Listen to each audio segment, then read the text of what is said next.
Hello there, good morning, and welcome back to another edition of Front Page with me, Noah Keate. This is a space where every week I reflect on the events that define the past 7 days.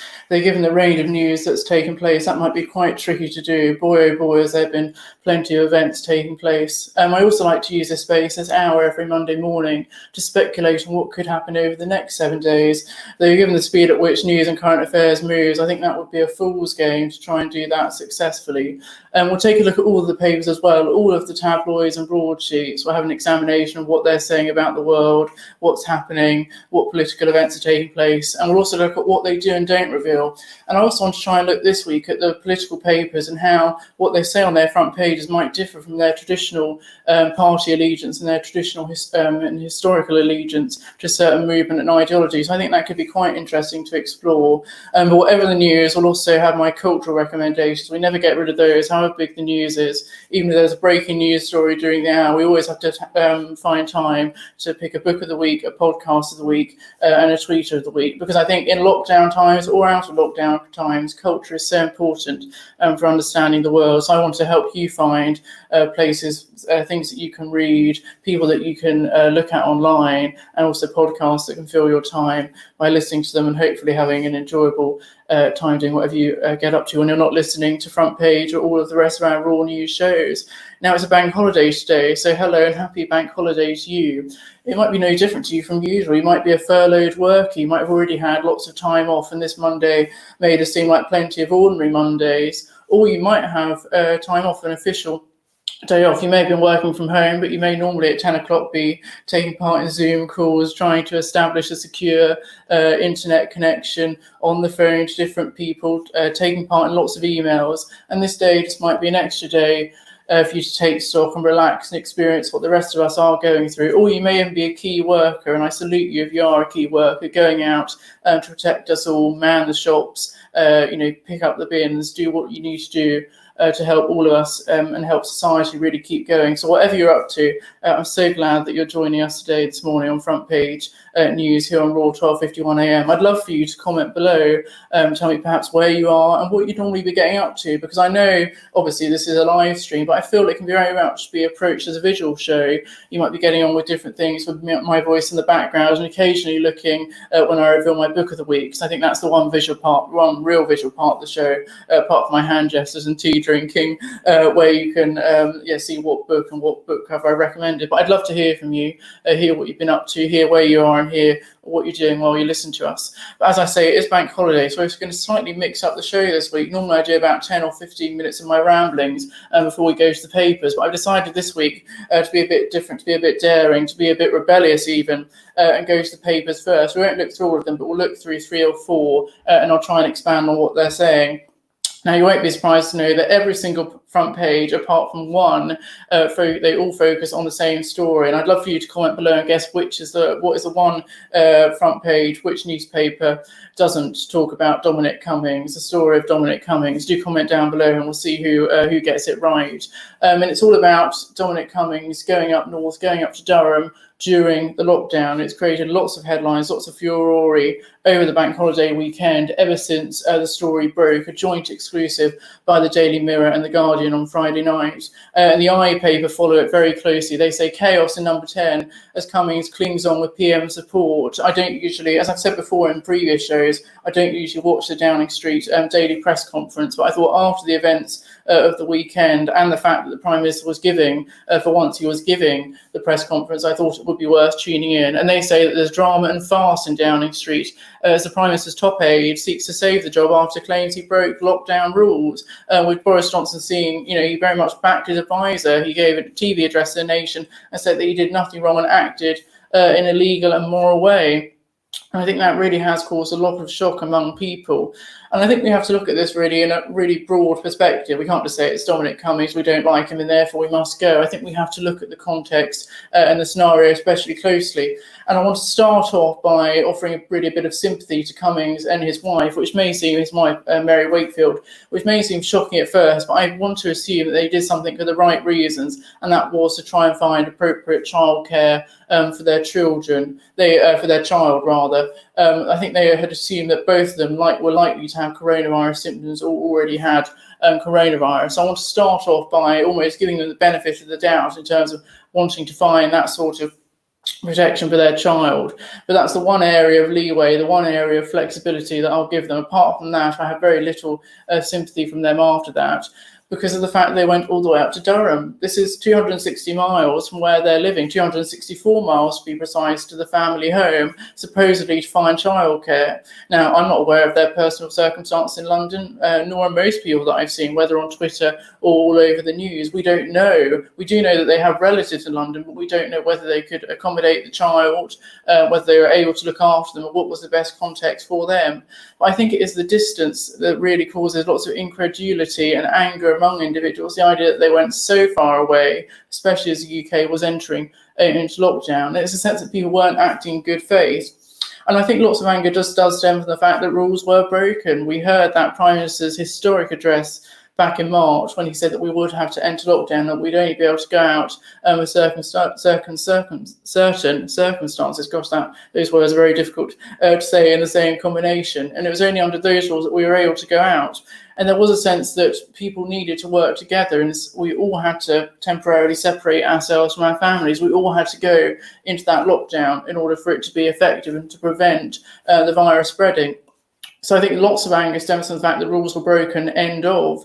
It was a sense that whether they saw other people or not, whether they went to a town 30 miles away from where the family home was in Durham, it looks like a beautiful town, beautiful place. But that's beside the point. It was a day out. It looked like a day out, apparently on Mary Wakefield's birthday, that took place during the lockdown measures, and that simply isn't acceptable. And there have also been allegations in the Observer and Sunday Mirror that Dominic Cummings was seen back down in London on the 15th of April. He'd returned, presumably from Durham, and that wasn't made clear in Mary Wakefield's Spectator column, where she wrote about their time in lockdown. And then allegedly, according to an unnamed source, Dominic Cummings was seen back up in Durham again on the 19th of April. So there is the allegation that he made two trips, so from London to Durham, back down to London, then up to Durham again, allegedly. So I think that really is astonishing. And so I think, along with the rules being broken, one of the things that's really annoying people is just that sense of hypocrisy. Dominic Cummings is a senior position of influence. Many people think he is the person running the country.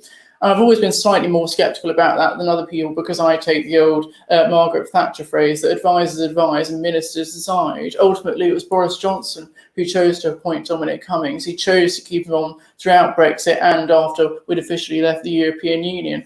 Boris Johnson is the elected Prime Minister, and he is the one who ultimately makes the decisions. And while we can say that, Dominic Cummings had some form of role, it is Boris Johnson who the responsibility must ultimately lie with. And that's why I think it was right that he gave the press conference. I thought it was a terrible press conference, but it was right that he came out there and said what he thought, or rather what he didn't think, apart from saying that Dominic Cummings supposedly acted in the correct way. And I think that really has caused lots of debates. You have on the eye several leading Tory MPs lining up to demand that Johnson removes his highly controversial aid. And I think this is the sort of issue that will cause anger among people that have voted Conservative in 2019 and that strongly supported Brexit. I did look at the stories yesterday and think, well, hold on. I looked at Twitter back in September as a brand new Fresher. It was during Freshers Week, and that was when the Supreme Court, led by Lady Hale, gave their verdict and said that the prorocation of Parliament was unlawful, void, and had no effect. And that caused an uproar on Twitter. There was a suggestion that this would be the end of Boris Johnson's government, and this would be the end of Dominic Cummings, etc. But that led to none of that. Instead, we had a general election, and now Boris Johnson, despite everything, is still ultimately powerful. So I have to remember that the mood of Twitter it's never reflective of the country. I think that's the important caveat.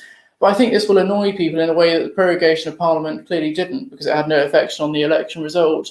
And I think it's because of the UK's and the world's, really, our general human attachment to the concept of families. We have that sense of togetherness. We come together at Christmas time, perhaps during bank holidays like this, you've gone to see your family thanks to an extra day off work. Well, hopefully not seeing your family, but maybe virtually called your family that you wouldn't be able to do during your day at work. Yeah, don't go and see your family. I don't want to be spreading that advice here.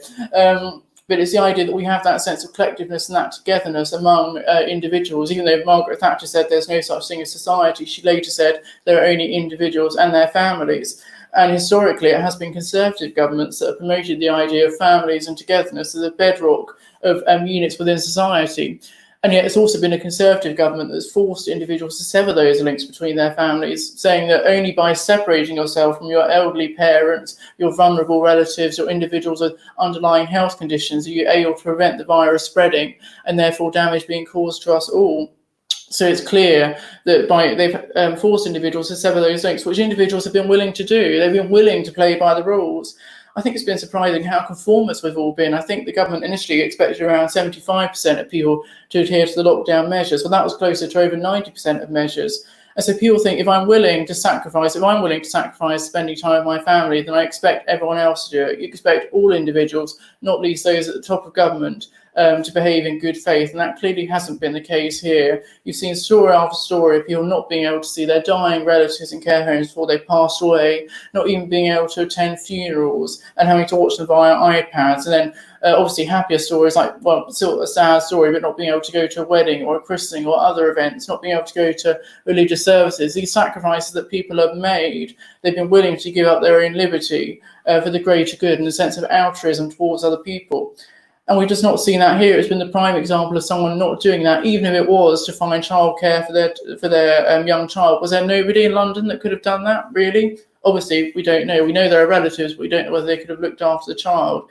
So, yeah, I'm angry. I'm frustrated. And I think there are areas that still need to be cleared up. We still need some areas of clarification. Before I get onto those, we'll have a look at the Daily Mail headline. And before we get to their story, they have a brilliant Hairy Bikers full-page recipe pull-out, a diet that could help you beat Corona. Well, you know, I'm wanting to get more into cooking personally. I do. I have struggled with cooking in the past. I want to learn to love it more and learn to enjoy it more rather than seeing it as a long chore before getting the food that I certainly like to eat. But the Daily Mail, I said I wanted to talk about political allegiance. They've been very surprising in their headline by saying, what planet are they on? Boris brazenly backs a number 10, and I can't pronounce the word, who flouted the PM's own strict lockdown rules. The question the whole country is asking, what planet are they on? Dominic Cummings coming in and out of number 10 with no repercussions whatsoever. And you wouldn't expect this from the Daily Mail. They've been staunch supporters of the Conservative Party, staunch supporters of Boris Johnson too, I believe. And so this is a sort of headline you really wouldn't expect. They're certainly anti-Jeremy Corbyn and anti-the Labour Party. But maybe perhaps their opposition was defined more by being against the Labour Party rather than perhaps being pro-Jeremy Corbyn. So they said that Boris Johnson is facing a furious Tory backlash at all levels of his party last night after he attempted to mount an extraordinary defence of Dominic Cummings. And perhaps maybe the Daily Mail are understanding their readership. The key purpose of any newspaper, of any online format, any video, any radio show even, is understanding the audience that are going to be tuning in, reading or watching. And they may be understanding that their audience are likely to be highly angry, especially if they're Leave voters and they have that sense of togetherness for their families that's had to be broken. As I say, if an individual has to break that link with their family because of lockdown, they expect others to do it too. But there remain some forms of ambiguity that I do think need clearing up. I think it's remarkable and extraordinary that not more attention has been given to the fact that the government have basically accused Durham police of lying. Durham police said that they did speak to a member of Dominic Cummings' family about him breaking the lockdown rules. But the government have flat out denied this, saying neither Mr. Cummings or any member of his family was spoken to. So I think that's unclear. And it's extraordinary that the Conservative Party, which they're meant to be seen as a party that are tough on crime. I don't necessarily think they are tough on crime, but they're meant to be seen as that, very supportive of the police force, despite having cut 20,000 of them over the last 10 years. But that party that's meant to be the party of the police force are essentially accusing a police force of lying. Now, that's extraordinary. Now we need to find out, is Dominic Cummings and the government lying, or a Durham police force lying? And I know what I believe is correct, but that needs to have more clarity. And I imagine I'm surprised there was no inquiry. That maybe could have been a way for Boris Johnson to salvage some political capital by saying that Dominic Cummings will temporarily step down, there will be an inquiry, and he'd either be vindicated or found guilty. And maybe if Dominic Cummings had been vindicated, then he could have been could have come back as an advisor, perhaps after the 2021 local elections. But alas, Boris Johnson decided to get straight behind Dominic Cummings. It is really extraordinary. But I've come to realise that tea can always calm you down in any circumstance. If you're ever feeling particularly annoyed by what you're seeing at a press conference, reading on Twitter, looking at in the news, and just the whole world seems like it's going to hell, tea is always the answer. That will always be my philosophy. I hope I think there's age 90 as I do aged 18 currently. The other thing that I think needs clarity is the government guidelines. It's ironic, really, that initially there was such clarity about you could stay at home for this circumstance or that circumstance, and it's clear that some rules were broken. I think it needs to be made more clear to the whole general public, not least after this violation of rules, over what is government guidelines and what is actually law that's written in the statute book. What are the police able to enforce? Because the government might issue guidelines that people choose to break. I'm sure it's always been, government guidelines to say don't smoke. Well, people still smoke, even though smoking rates are going down. People are turning to vaping. I think there does need to be more general clarity over what is a government guideline and what is an actual law, because police should only be enforcing what is the law. They shouldn't be enforcing guidelines that simply, are there for people to advise that people should follow. And that's reflected very much in the Daily Mirror today. They've got a DIY pullout. So it's nice that even with this breaking news, they're trying to find ways, they're accepting that their readers are still within lockdown and are having to find ways to find plenty of things to do at home, which I'm thankfully so far managing to do. They're saying it's a coronavirus scandal. Daily Mirror, along with The Guardian, at the heart of breaking this exclusive, saying that there is a cheat and a coward, with Boris Johnson yesterday sparking fury by refusing to axe Dominic Cummings for breaching lockdown rules. And so it's a sense that the lockdown chaos will put lives at risk, as gutless Johnson says Cummings is okay to flout the rules. I thought there were other things that were really shocking about this. If you can't already tell a quarter of an hour into the programme, it's 16 minutes past 10 already, can you believe? I am quite angry about this, quite angry. Having gone from a position of trying to be sympathetic towards Dominic Cummings and Mary Wakefield wanting to find somewhere for their child to be looked after, even though when they were actually in Durham, they didn't need childcare. Having gone from that position of instinctive sympathy towards parents, I've become more and more angry as I've seen this story develop. And one of the truly shocking things were, in the press conference that Grant Shapps gave on Saturday, I think he basically made the point that it was up for individuals to choose what action they wanted to take. Well, no, it isn't. If that was the case for everything, we would be living in anarchy. We would be in Thomas Hobbes' state of nature, where it was one person against another, one human against another human. If the whole of life and our whole civilization was based on individuals simply making choices about what benefited them, then there would be chaos, and that isn't how law works. We make the choice at elections about who we want to entrust to make those laws, but that's it. Obviously, we are free to live our lives as we want to, but we're not free simply to violate rules that are there in the statute books. And again, I think that's why more clarity is needed over what is law, specifically over what people can and can't do, especially as we gradually begin to ease lockdown. And the second thing was, it was when Boris Johnson said that Dominic Cummings was behaving in an instinctive way to do what anyone would do for their child. And I think that was frankly insulting to other people that would have instinctively wanted to go and see their dying parents and their vulnerable relatives, but decided for the greater good it was better for them not to do that, and that they realised that, if they were in care homes, they were hopefully being looked after, even though the care home scandal is, I think, something that will run on and on over the next weeks and months. They instinctively decided not to do that. And so it's the government basically saying, well, you're a worse parent or a worse child for it. I should hope not. And I think that's another thing that really will cause anger, because it crosses all the Remain Leave divides. I've seen plenty of Leavers who you might think would be more likely to stand up for Dominic Cummings, who are absolutely furious at him. And I think that's mood has shifted towards the backbenchers. You've seen Conservative backbenchers like Tim Lawton and Peter Bone, who are hardly Remainers, well, they're the very opposite of Remainers, saying that Dominic Cummings now has to go because he's dragging attention away from the government's programme, and he's proven himself, yes, a hypocrite and someone that does break the laws. And I wonder now if, either in this week people will decide to defy what Dominic Cummings do and say, when Dominic Cummings goes low, we go high, and decide to continue to remain in lockdown. There is reason for optimism. We are seeing the figures going down. Things are gradually getting better. They can only get better, to coin a song that was very supportive of the new Labour era. They are gradually getting better, but there is that risk of a second spike. Or people are going to think, if Dominic Cummings can do that, then I can do that. People will go out. We already saw lockdown measures being eased, but also people voluntarily looking like they're beginning to congregate more rather than adhere to social distancing measures that remain in place. So I worry that from this we could see more and more people coming together, and potentially that second spike that will be so worrying, not least in the winter months when the NHS already suffers from its normal flu and winter crisis. Have we got any comments? Oh, brilliant. The CMP movies. Hello, very nice to see you this morning. I think you commented on every one of the streams so far, saying morning star. Well, thank you if you're calling me a star. If you want me to review the Morning Star newspaper, I'm afraid that's not going to happen. We're not going to look at that paper. It's not covered by the BBC. But thank you for commenting along and being here. It's great to see you. And apart from looking at the rest of the papers this morning, that's all I really wanted to focus on with the Dominic Cummings saga, because I'm sure it could potentially drag on and on. We could be talking about this in a week's time. There's plenty of discussion for it and plenty of time for the story to develop, even though Parliament is in lockdown, so it'll be harder for MPs to come together and decide what to do and how to strategically plan their actions. But I think it was something that will carry on going on, and there are plenty of raw news shows throughout the week that will no doubt feature it as one of their discussions. But I wanted to talk today, ironically, I had planned some other bits before the Dominic Cummings story broke, and I want to talk about really holidays and the value of holidays during lockdown, as in not during lockdown, but how people have gradually begun to realise what a holiday really is for them. And a holiday is a time away from work, surely. It's either going somewhere else or it's staying at home, not following the normal routine. And it's very nice. It normally lasts, for 1 or 2 weeks of people, and that novelty is enjoyed, and then people are ready to get back into that routine that they enjoy. And I think that has become tricky for people. They've realised that after 8 or 9 weeks, the novelty of a holiday that individuals enjoy has gone away consistently.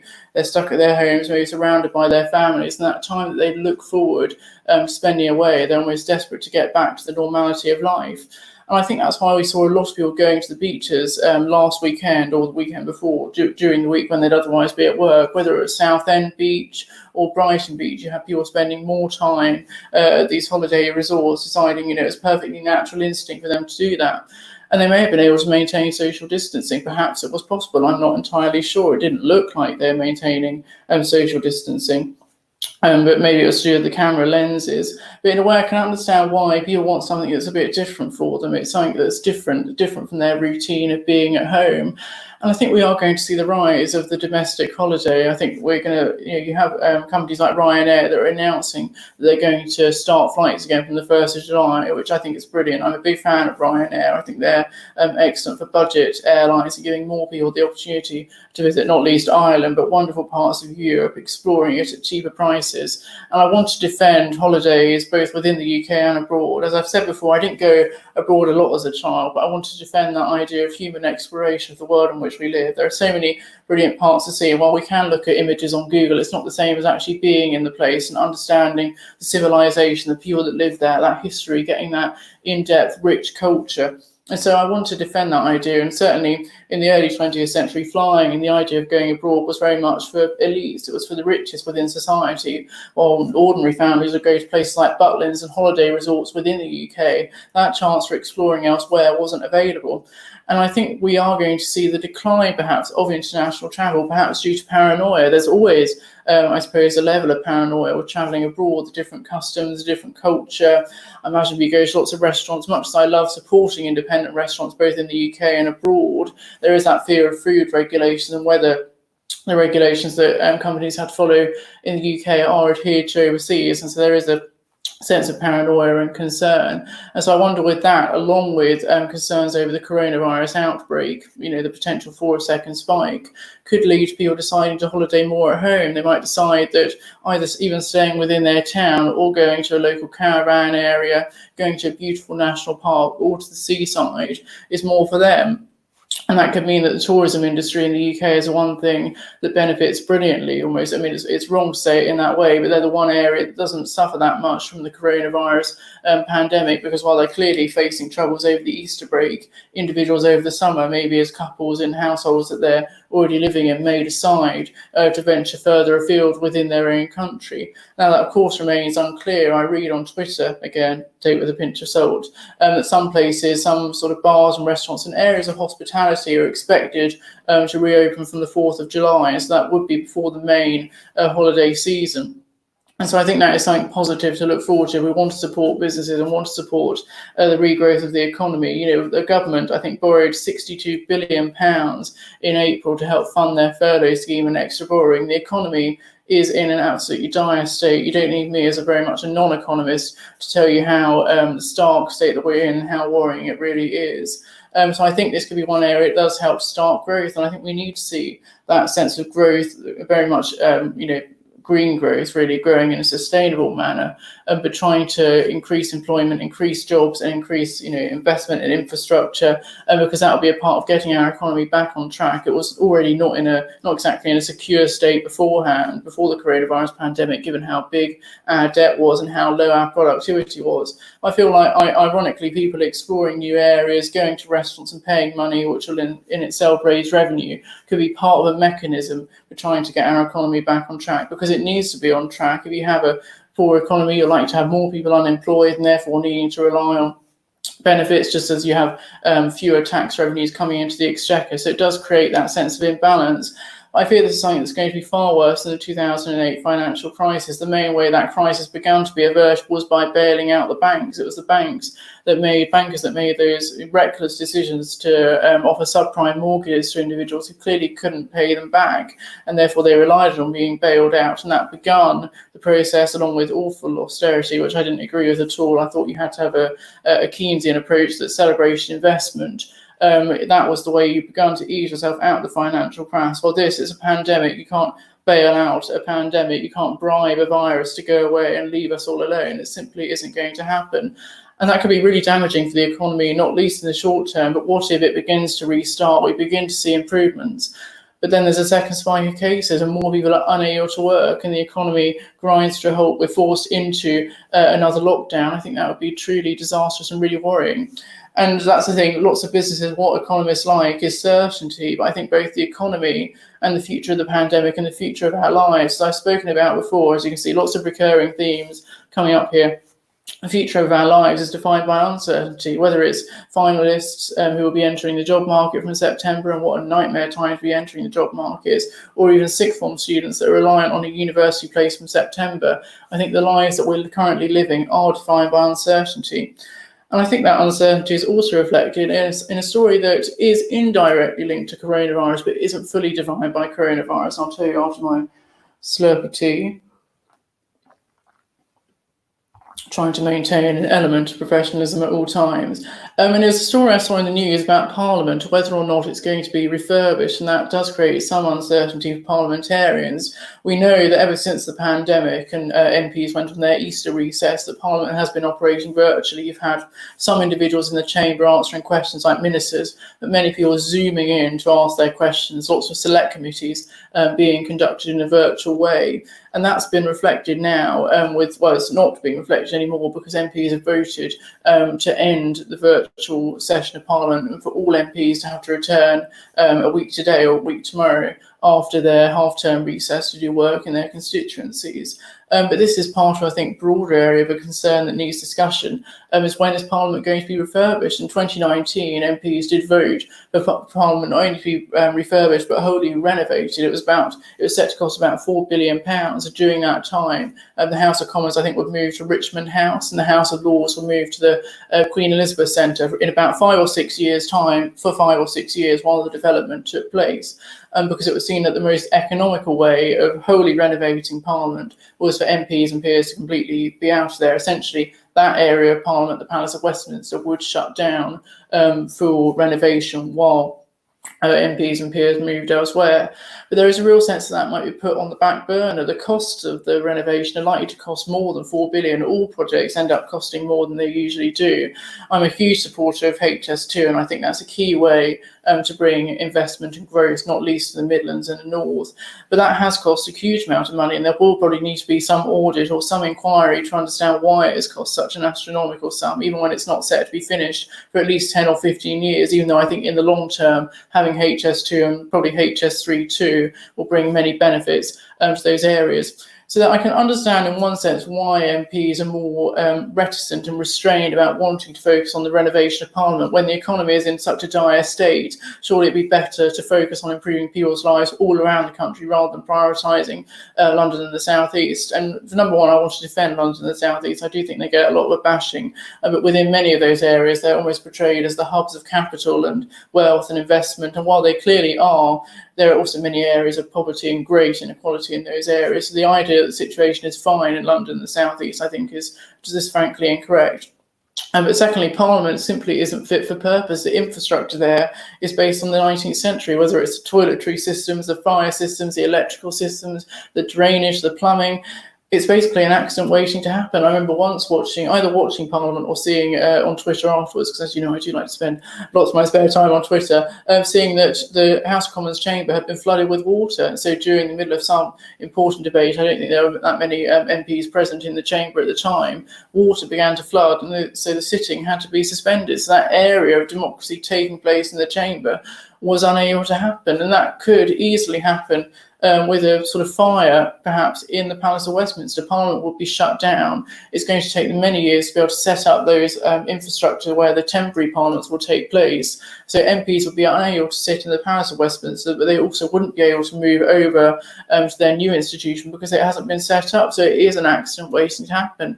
And I think it's just surprising that there haven't been more accidents, and perhaps even more, it sounds awful to say it, but more accidental fatalities as a result of the systems being so out of date. And there needs to be renovation. And I remember during the debates on Parliament renovating, there were lots of sort of traditional Conservatives saying that Parliament MPs shouldn't move out of Parliament. They sat here during the war, even though I think the House of Commons temporarily MPs moved to the House of Lords during the war, which is where Churchill gave a lot of his speeches. And I think actually the House of Commons was damaged, or at least part of the Palace of Westminster was damaged during the Second World War. There was a sense that we carried on the Palace of Westminster through that time, so appealing to lots of war troops, which I think are just a sort of outdated and not relevant during the coronavirus pandemic as they are when talking about the Palace of Westminster. They say if MPs leave, they'll never return. Well, that doesn't need to be the case. They can easily leave 4 or 5 years, still be within Westminster, and then return after the renovation has taken place. And surely by them leaving, there will be public pressure on when they'd be coming back afterwards.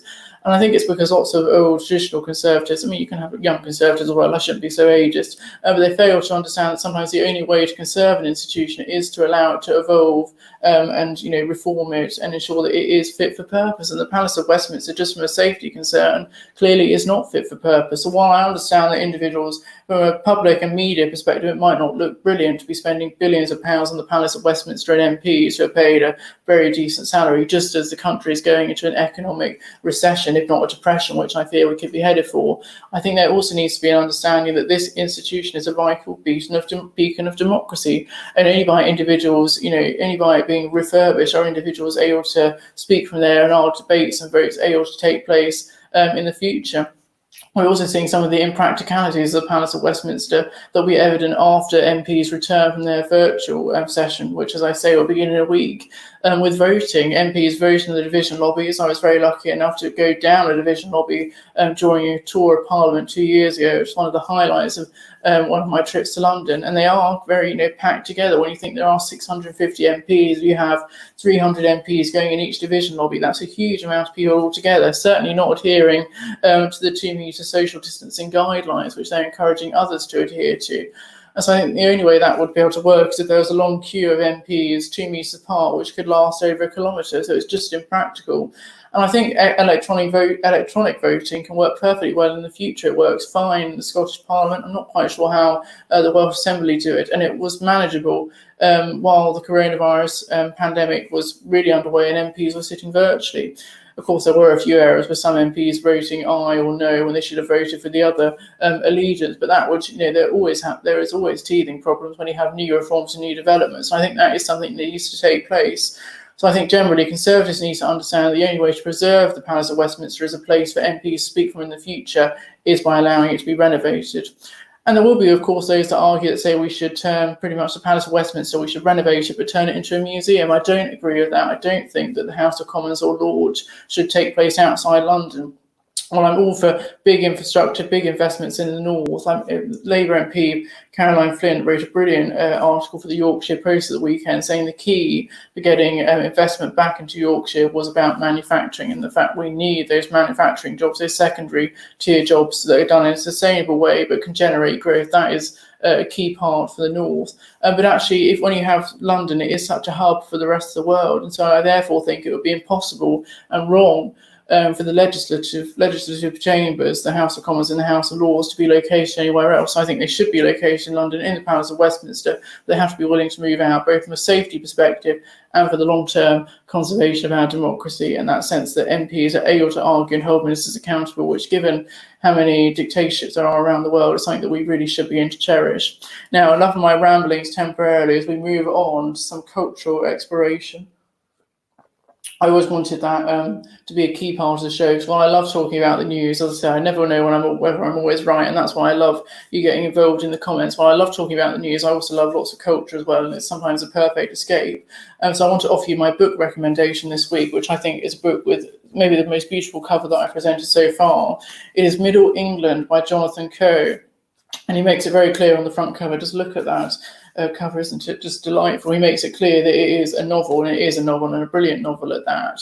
And I read it, I think, towards the start of 2019 during my A-level mocks, which seemed like a century ago.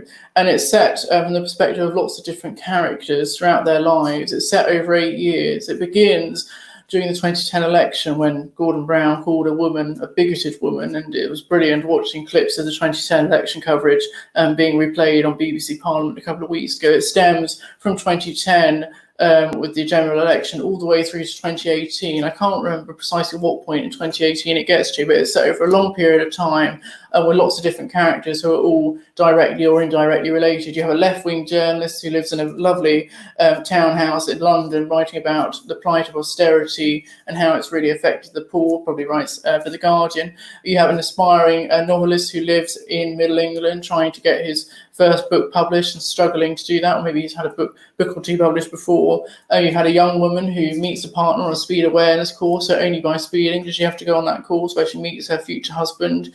You've got young people, old people, intergenerational, an old person who all he wants to do for his last vote in life is to vote to leave the European Union. And so I think at its heart, what I liked it were the characters. I love the range and diversity of different people getting involved.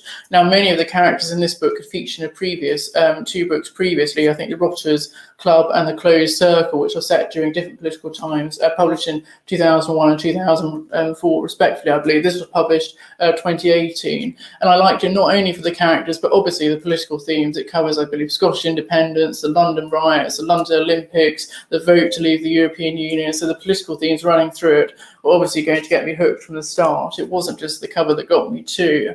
But it's that sense of understanding people. There are people there with very different political views and outlooks on life, whether because of their personal history, they've lived in different places throughout their lives, they've had different experiences, they might have xenophobic views, there might be people with irrational views, the incorrect views. But Jonathan Coe is willing for people to challenge one another. He's not going to just simply let people have their misconceptions and personal prejudices go unchallenged. The characters challenge one another. There are arguments and disagreements, and I love how well the dialogue flows.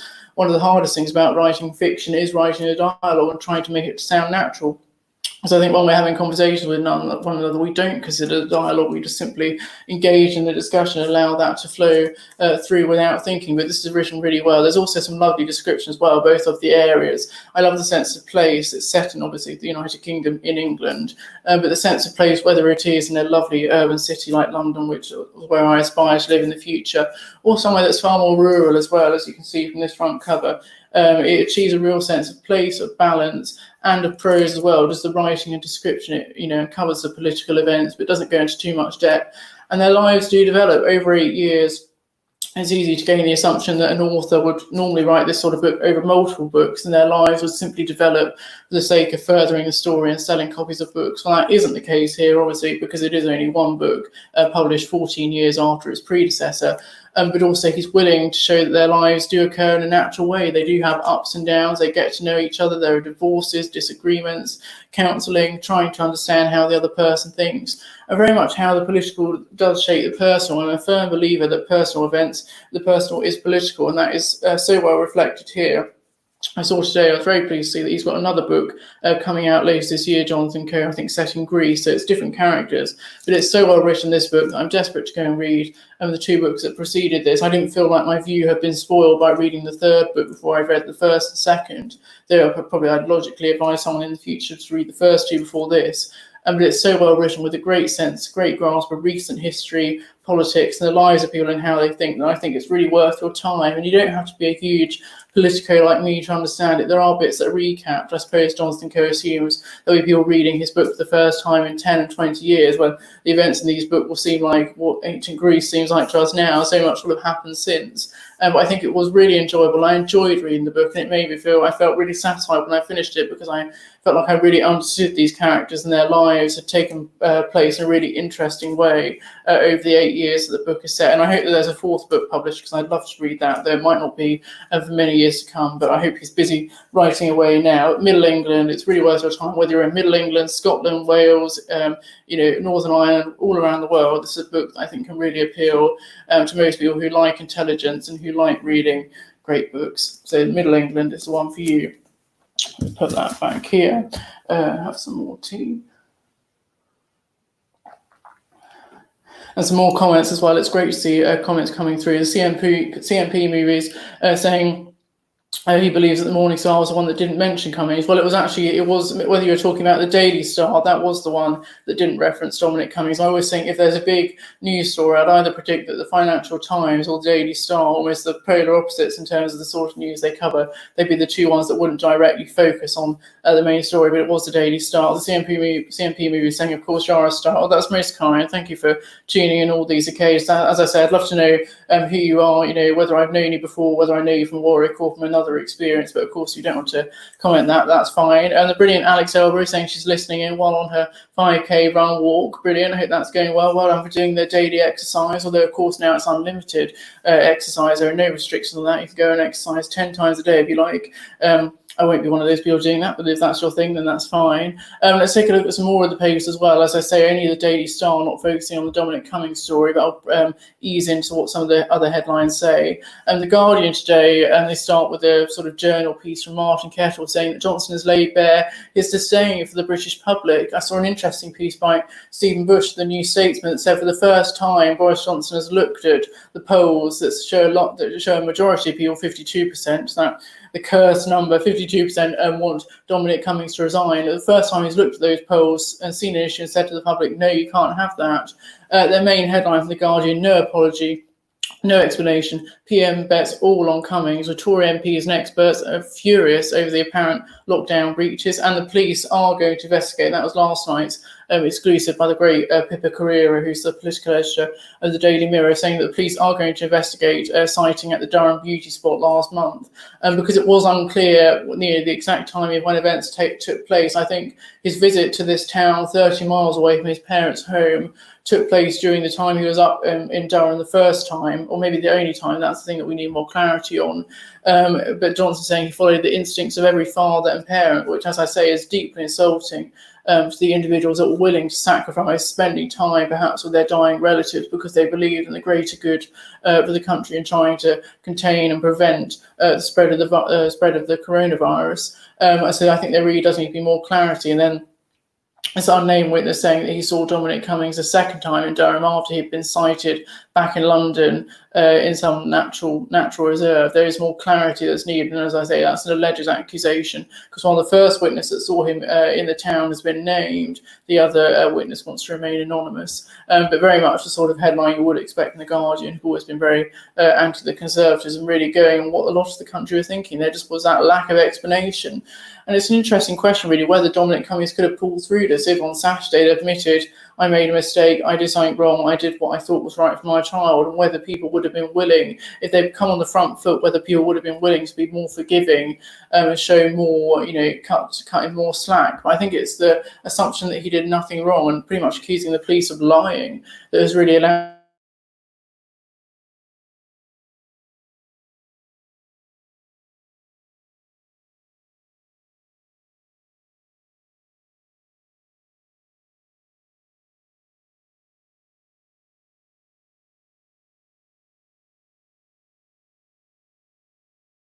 we might enjoy and look at in horror within the discussion. Daily Express today saying that Kate's our lockdown fashion queen, so the Duchess of Cambridge from my patch apparently displaying some fashion. Celebrity MasterChef, the programme that never seems to go away, back with Judy Murray, not Jenny Murray of Women's Hour, not good to confuse the two, and some other celebrities that I've never heard of. But their main headline, the Express today, saying that defiant Boris stands by his man, with the Prime Minister insisting that Chief Advisor Cummings acted responsibly and legally. And I think that Dominic Cummings went into Downing Street on Sunday at about 1 p.m, so 4 hours between Dominic Cummings going and presumably chatting with the Prime Minister quite seriously, and then the Prime Minister making that statement to the nation at 5 p.m.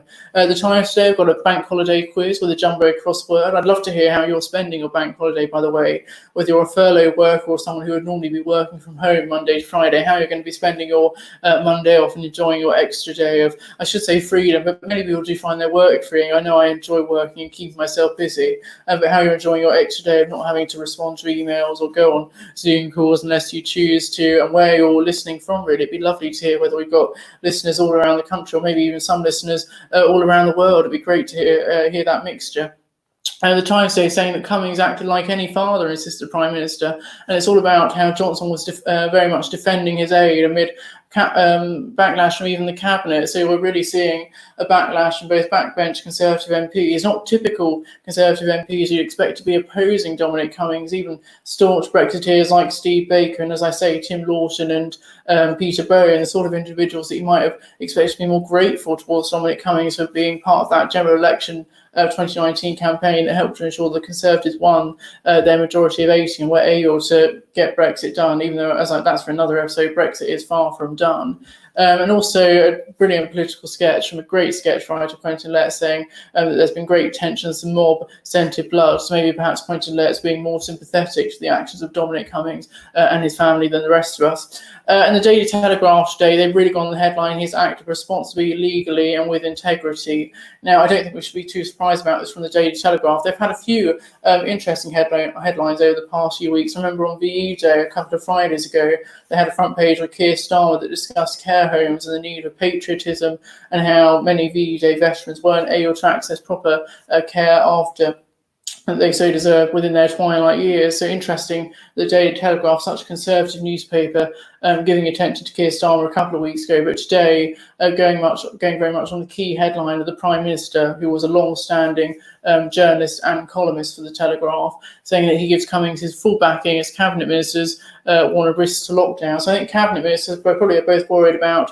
Dominic Cummings' actions, both for the future of the government. I mean, I think the government will survive this, whatever happens. There isn't going to be an election for 4 years. They have a majority of 80. And I think, they must assume that by 2024, May 2024, when the next election is scheduled, that individuals will have almost forgotten this. But maybe cabinet ministers more in the short term are worried that this will lead to more people mingling together. They'll pretty much see if Dominic Cummings can do this, so can I. And therefore, where it's been brilliant seeing number of daily deaths and cases coming down, I sadly wouldn't be surprised if we saw those rising again.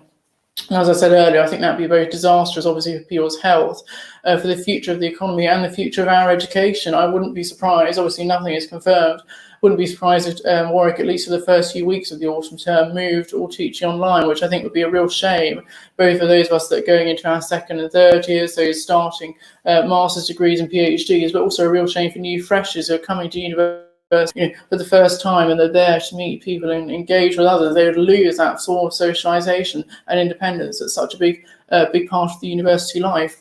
And then Johnson, Camilla Tominey, their associate editor for the Daily Telegraph, saying the inconvenient truth is that Johnson needs an enforcer. Very interesting post in The Spectator a few days ago. And The Spectator, obviously have brilliant writers that I agree with and those I don't agree with so much. As I must say, Mary Wakefield is, I think, one of their better writers. She's written lots of brilliant pieces for The Spectator that I've really enjoyed over the years. Interesting piece in The Spectator saying why Dominic Cummings must go, and I think that shows their brilliance and they're willing to have writers that support Dominic Cummings and oppose, support the government and oppose. They're willing to have that bit of difference.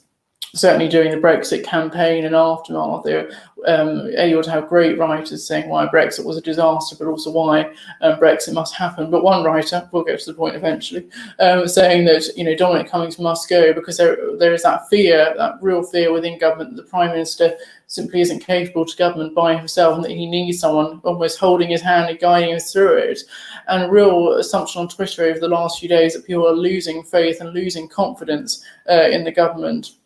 and even respect for the Prime Minister, because in the past there would have been Prime Ministers that even if you completely disagree with every one of their policies, their whole political vision and ideology, you could at least respect what they were trying to do. Certainly, I can say that for Margaret Thatcher, much of her agenda that I completely disagree with. But also Daily Telegraph, smaller stories, saying that secondary schools are planning apparently to reopen from June the 15th. So maybe June the 1st for primary schools for reception year 1 and year 6, and then secondary schools from June the 15th.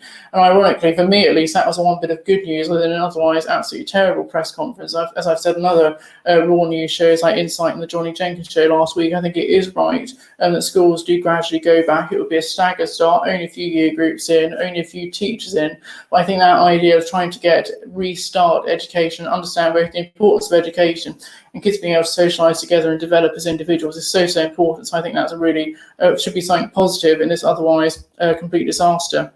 The Sun today saying that Bojo stands by his top age, back to school. So trying to play on words there that I don't think quite works. Always saying that primary school kids will return, but also Boris Johnson is back, so pointing out their key themes. And an Ainsley Harriet recipe, apparently, Harriet's off fire. Well, yes, I mean, the Olympics, Chariots of Fire, sadly cancelled until 2021, but what can you do? Financial Times, Treasury, they've got Cummings as PM support and a photo of him coming out of his car, surrounded by the press who weren't exactly social distancing. And the Treasury drawing up a bailout plan apparently to help key companies, key debt-laden companies. So the economy aren't going to be a disaster, even if things are slightly picking up. Consumers simply aren't able to go out and spend, and perhaps even if they were, even if shops were reopening, they would be too fearful. I heard some people in the last few days talking about they'd have no problem going into a crowded pub if it was open. Well, I wouldn't take that risk. While I'd happily go to some national park where it was very easy to socially distance, I would not take that risk of going to a crowded pub and being surrounded in the company of others. And finally, we managed to get through all the papers. The Daily Star today, a showbiz exclusive with Jeremy Kyle, which apparently should be banned from television until he faces a grilling, is the death of his guest, according to the top Tory Damien Collins. So a bit of showbiz story, but I'll leave that to another sort of show. That's also not my kind of program. I'm afraid I don't know enough about it. Now, before I get on to it's gone so quickly the hour, can you believe it? Before I get on to my podcast of the week and tweet of the week, I do briefly want to talk about the importance of Hong Kong and our relationship with between the UK and Hong Kong, because I think it is a real issue that needs to be raised and would have received far more attention if the Dominic Cummings story hadn't broken over the weekend. Now, I'll go into a brief bit of history. Essentially, the British colonised Hong Kong, 150 years ago, 170 years ago rather. We've had control over that part of China for so many years. And then we agreed in 1997 it was handed back to China, but under the agreement of a 50-year plan where it would be one country but two systems of governance. So in Hong Kong there would be freedom of speech, judiciary, that form of assembly, that form of democracy that doesn't exist in any other part of China.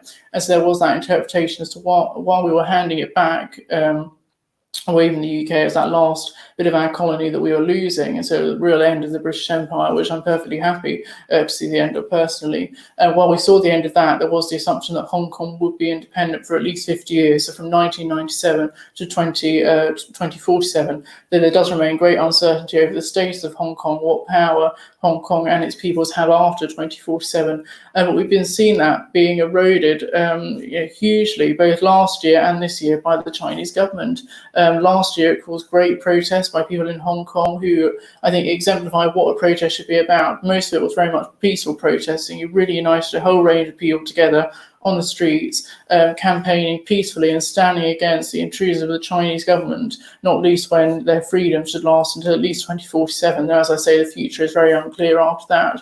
And you've had another bill introduced by the Chinese government which would ban almost succession or subversion. It would almost ban criticism of the Chinese government, and that would apply to Hong Kong too. And so you've seen more erosions of their freedoms many decades before that should be allowed. And I think it is quite extraordinary that it's not getting more attention, not least as we should still have such a good influence with Hong Kong. I'd like to see Hong Kong personally as an independent country that isn't ruled either by China or the UK, but maybe I'm being a bit too idealistic. But I think we need to offer our solidarity, our sanctuary for individuals living in Hong Kong who effectively have become refugees. They're being taken over by another country decades before that should even be allowed to happen, and are unable to practice liberty, democracy, and freedom within their nation through protesting and through being against the actions of their government. And I think it's something that has to receive attention. I don't know a huge amount about Asian affairs, but I think it is an important part of the world to understand. Not least, you have many other countries in Asia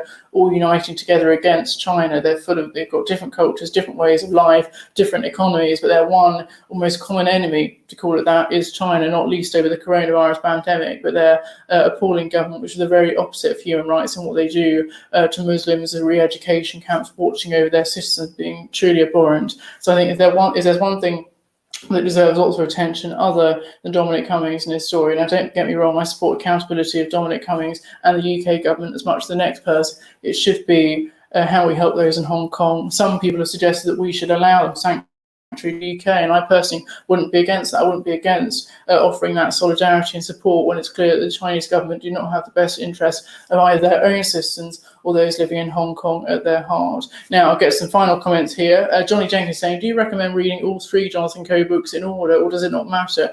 Well, I would let you into confession. I've not read the first 2 books. I've only read the 3rd book, Johnny, the Middle England, which I really enjoyed, and maybe I would view it differently if I had read the first 2 books in order, but I didn't read the 3rd book thinking there are just bits here that I don't understand, there are bits I can't grasp and don't get. So I would say it probably doesn't matter. It's not like the Harry Potter series where you very much have to read from the Philosopher's Stone from the 1st book onwards to properly enjoy it. I don't think it's that same way. It's probably just different bits of their development growing up that are very much linked to the governments in power. So a big part of the 2nd book, apparently, which I think is called The Closed Circle, is linked to the New Labour era, which I'm as fascinated by as the next person. And then Jenny's comment is saying Dominic Cummings, by his actions, has caused so much distrust in the government, as well as distress and concern amongst the people. Boris Johnson needs to answer the many questions people have instead of giving and repeating a single statement of his conclusion. We are completely right, and that's what you did during the press conference. And as did Grant Shapps, more interesting individuals asking about the A66 road. Apparently, I'm a big fan of road building for coaches. I'm a big fan of buses.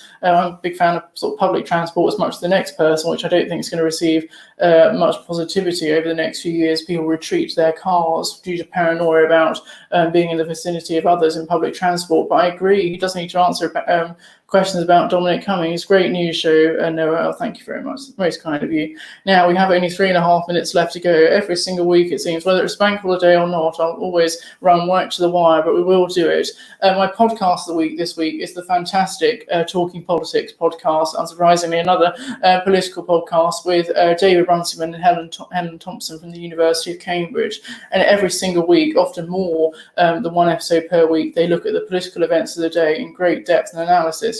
Now, they're both professors at the University of Cambridge, but that needn't worry. You don't need to be some great airy-fairy academic to enjoy it. They discuss all their issues and ideas in great depth, but accessible to those that might be interested in politics without having this necessary qualifications. And they're very open about the fact they often like to make predictions, but have often got them wrong. So they're open about what they get right and what they get wrong. I listened to some great episodes recently on interviews with super forecasters, so people who their job is basically to try and predict the future in a really, really great way. And they've done lots of really insightful episodes about the coronavirus pandemic and some interesting episodes leading up to the 2019 election last year. I know over Christmas they did with Sarah Churchwell, great American writer, a series on American history from slavery to hopefully greater equality today. So that's something I definitely want to listen to. But from them, I get a real sense of understanding in their analysis that, that ones I trust. It's something that I enjoy. They offer a slightly different angle to the news, and though they can often do a breaking podcast, they might record a podcast a day after a key event. It's very much looking at individuals and looking at issues in a more long form, in-depth analysis, which I think both from our journalism and any podcast we listen to that related to the news, that is so needed. So the Talking Politics podcast, I think it's done in partnership with the London Review of Books, which of course in an ideal world I'd love to subscribe to, along with plenty of other magazines, other great literary and political magazines are available for you. And last but not least is my tweeter of the week. It is the brilliant Victoria Coren Mitchell, the host of Only Connect on BBC Two. She does lots of fantastic, wry, enjoyable tweets about her life, about politics, about the world. Very amusing and engaging. Certainly way Connect is on. A key sort of joke tweet that she'll do is remembering to tell people to watch at 8 p.m. on time. And I think I've mastered that quite well on my Twitter page. We're promoting Front Page every Monday morning and making sure people know when to tune in. But it's deeply, deeply amusing on her Twitter, really enjoyable and great stuff to read. She often links to her Telegraph articles. She writes TV reviews for the Telegraph. She used to write fantastic columns for the Observer, which I hope she's able to return to in the future. But with those, she's really, really great at linking to them. And I think for one day, to celebrate 25 years of their Telegraph website existing, they removed their paywall for 25 hours. So in that time, I read all of Victoria's articles for free. But she's a fantastic writer, a fantastic presenter. And on Twitter, you get the sense that if something's feeling down, she won't necessarily be positive about the world and what's going on, but she will offer you a different analysis of it that is really worth reading. So deeply intelligent, deeply funny too, and also deeply kind. I've tweeted her a few times and have got replies back that have always been really pleasing to see. Very amusing person, someone that offers real positivity. So it's 10:59. It's the end of the show. Thank you so much for your company today on Bank Holiday Monday. Before I go, Alex Elbury says, thank you for the book recommendations. Looking for a present, and this will be ideal. Oh, thank you, Alex. I hope you enjoy reading it, because I know over the few days I read it, it certainly calmed me down during my A-level stress and brought me a lot of happiness. And finally, Hannah Keate says, I need to read that book. You do. It's simply fantastic, along with lots of other books. It's really worth a read. But it's 11 o'clock now. Thank you for your company and your comments. It's been great for you to tune in. I hope that you're able to enjoy the rest of your bank holiday, whatever you get up to. Do remember to tune in to our brilliant Raw news shows over the rest of the week. You've got so much output coming up despite being in lockdown and managing to keep going and keep you all amused and informed, whatever you're getting up to. But I'll be back with you next Monday morning from 10 a.m. So I hope you can tune in for another show where who knows what we'll be discussing, who knows what will be happening. It'll be a fool's game to predict it, but I'm sure we will. Thank you. Front Page, in or out of lockdown, it's a place to be. Take care now.